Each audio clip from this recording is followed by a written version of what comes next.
Last year, I took a trip to Japan. I always like visiting some of the more out-of-the-way and remote places there, and at Hozanji Temple near Nara, I saw this symbol. I was amazed at just how closely this symbol resembled the Rebel Alliance logo, especially because I always considered that to be, a really unique logo. But then I remembered that Star Wars is without a doubt inspired by the Akira Kurosawa movie The Hidden Fortress, and I thought maybe, just maybe, some Japanese influences made their way to the in-universe logos of the movie as well, and not just the plot.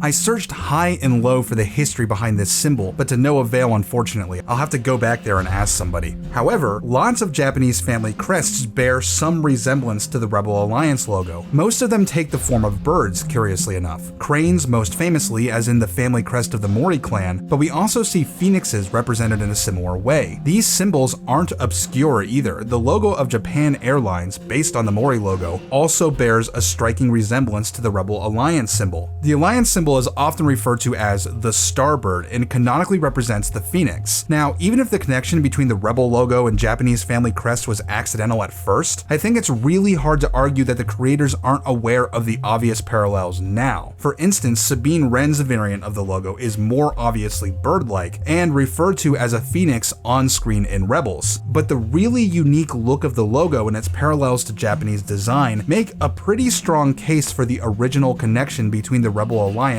and Japanese family crests.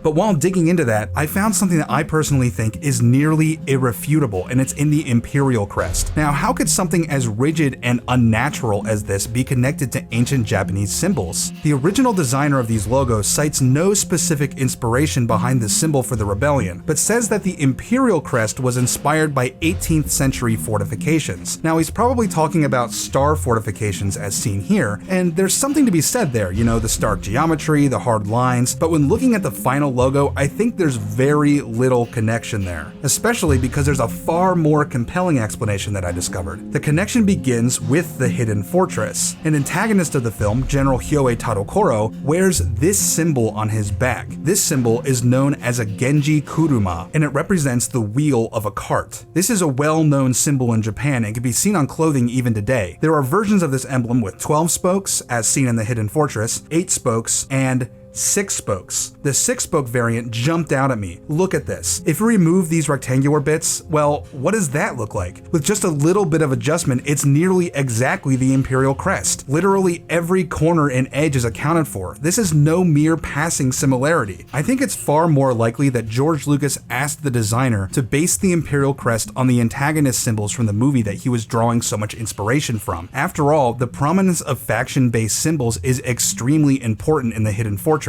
Even if John Molo was playing around with designs based on star fortifications, I think it's almost certain that the final design was based on a 6-spoke Genji Kuruma. And again, this isn't a very obscure reference either. Wheels are super important in Japanese imagery, particularly from Buddhist teachings, which are often represented as the 8-spoke Wheel of the Law, which represents the Noble Eightfold Path. The Galactic Republic symbol echoes that symbol really closely as well with its 8 spokes. So I think it's pretty obvious that George Lucas was very tuned into the importance of symbols in Japanese culture and naturally carried that particular element into Star Wars as well. I think it's really easy to see a connection behind Star Wars symbols and Japanese symbols, and I was totally blown away by the connection to the Imperial logo. That got me really excited, and I think it's cool that even 40 years later, we can still discover new things about that universe. What do you think? Is this a compelling theory? Are there better explanations or connections that I missed? Let me know in the comments. If this is your first time on the channel, subscribe and check out some of my other videos on Star Wars, and I do other sci-fi stuff as well. Thanks for watching, liking, commenting, and sharing this video with your friends, and I'll see you next time.